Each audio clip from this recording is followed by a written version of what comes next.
At my sister's wedding, my parents demanded I give her the $900,000 house I built myself. When I refused, my father snapped, shattering a champagne flute against my jaw. The room fell silent. Then my sister's fiancé revealed a secret that didn't just shatter my family's world, it burned it to the ground. The glass hit me before I even registered my father's rage. One second I was sitting at a table near the back watching my sister Jessica glide across the dance floor in a dress that cost more than my first car. The next, a burst of pain, the sharp sting of breaking glass, and the world went blurry. I stumbled back, my chair tipping over. My shoulder hit the polished marble floor and my head followed with a sickening thud. The band stopped mid-song. 300 guests fell silent. All I could hear was a low hum, a deep thrumming inside my skull. My hand went to my face, came away slick and warm with blood.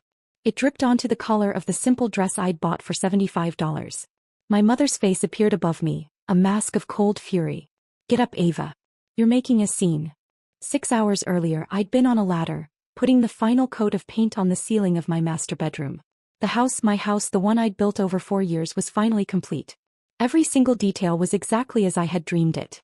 Hand-scraped hickory floors in the living room, a farmhouse sink in the kitchen, a clawfoot tub I'd found at a salvage yard and spent a month restoring. It sat on 5 acres of land my grandmother had left me and only me. The land was worth maybe $60,000 when she passed. Now, with the house standing on it, the entire property appraised at just over $900,000. I built it myself. Not as a figure of speech. I physically built it. I started at 18, apprenticing with every trade I could. Learned framing from a man who smelled of sawdust and patience. Learned plumbing from my mentor, Eleanor Vance, a retired civil engineer who taught me that water flows downhill and you should always measure twice. Learned electrical from night classes, getting shocked more times than I can count until I understood the elegant, dangerous logic of circuits. I did it right. I saved every penny. I lived in a tiny apartment with peeling paint and a rattling air conditioner. I drove a 15-year-old pickup truck. I didn't take vacations. I didn't buy new clothes. I worked, I learned, I saved, and I built. My parents had loaned me $20,000 for the foundation. I paid them back in full with interest within 10 months. The house was mine. Every beam, every wire, every single shingle on the roof. It was my fortress, built of sweat and sacrifice. And they wanted me to just give it away. My family had always operated on a simple, unspoken rule. Jessica was the golden child and I was the scapegoat. Her wants were needs. My needs were selfish extravagances. I remember when I was 16, I'd saved up $2,000 working a summer job to buy a used car. A week before I bought it, Jessica, who was 18, crashed the brand new sedan my parents had given her for graduation. My father sat me down at the kitchen table. "Jessica needs a car for college," he'd said, his voice leaving no room for argument. "You need to give her your savings." I remember the hot tears of injustice, the feeling of being erased. I gave her the money. Jessica got another new car. I took the bus for 2 more years. That was the pattern. Her frivolous desires always outweighed my hard-earned ambitions. Her life was a performance they funded. Mine was an inconvenience they tolerated. The wedding reception was a testament to this. It was held at a historic mansion, dripping with chandeliers and overflowing with white orchids. A string quartet played softly. An open bar served top-shelf liquor. The whole affair probably cost $200,000, a price tag that made my stomach clench. I'd given them $10,000 towards it. My entire emergency fund. My mother had cornered me by the ridiculously large ice sculpture of 2 swans. "Ava, we need to discuss something important." Her tone was the one she always used before making an insane demand sound perfectly reasonable. My father joined her, blocking my exit.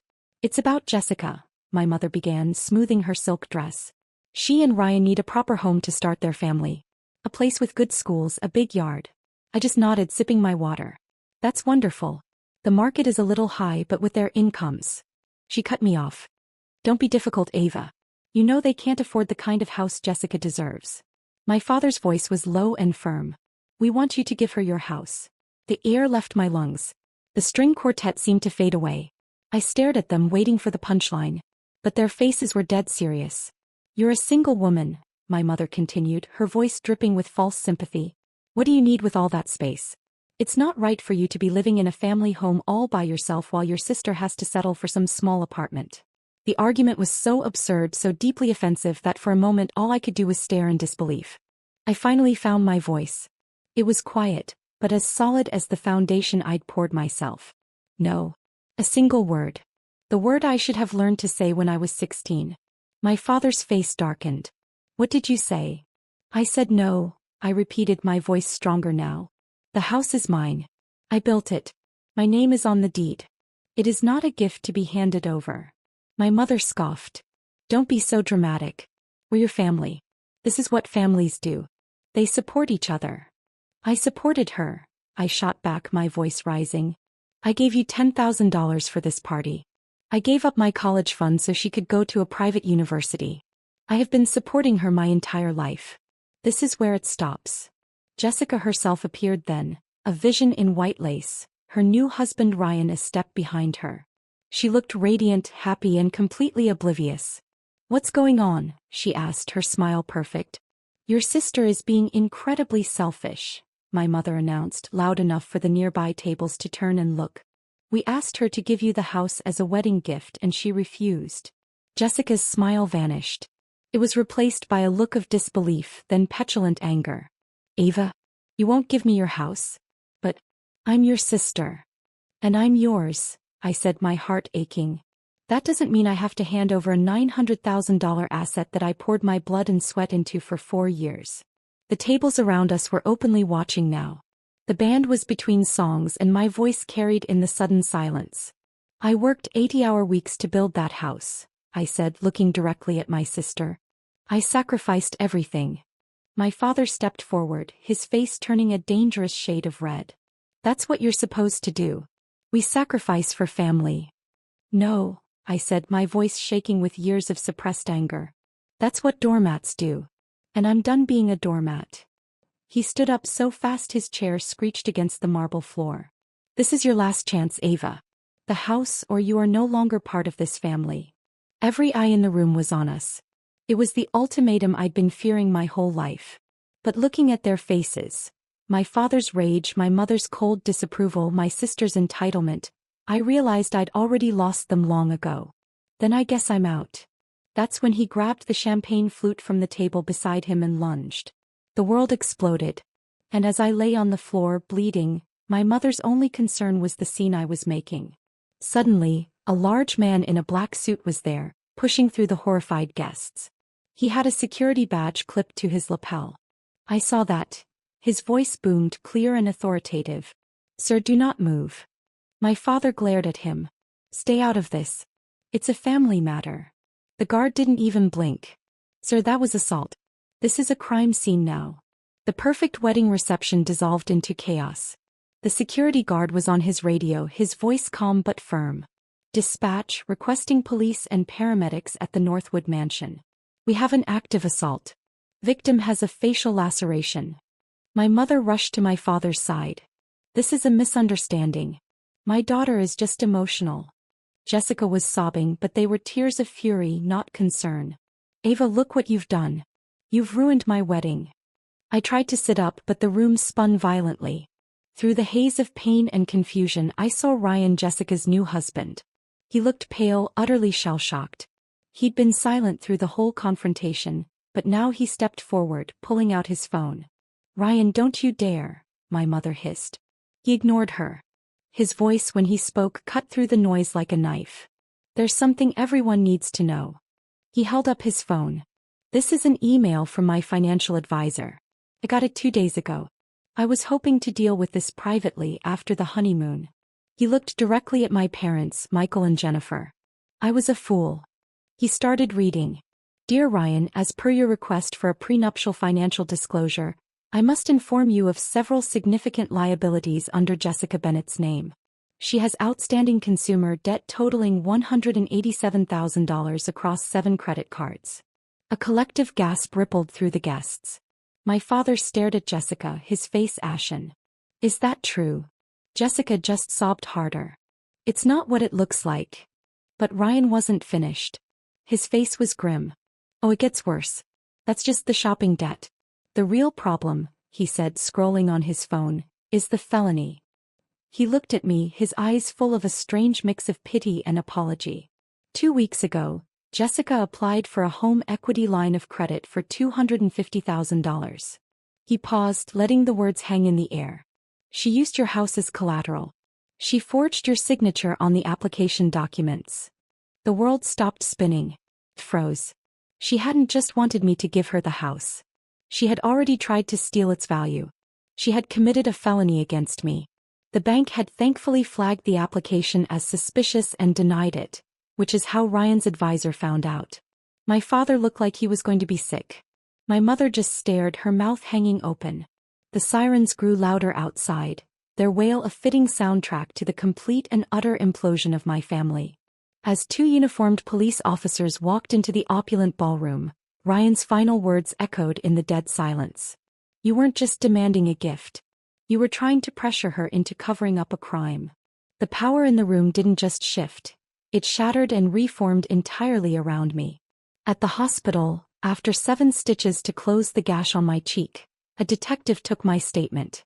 She was a no-nonsense woman in her 50s named Sullivan.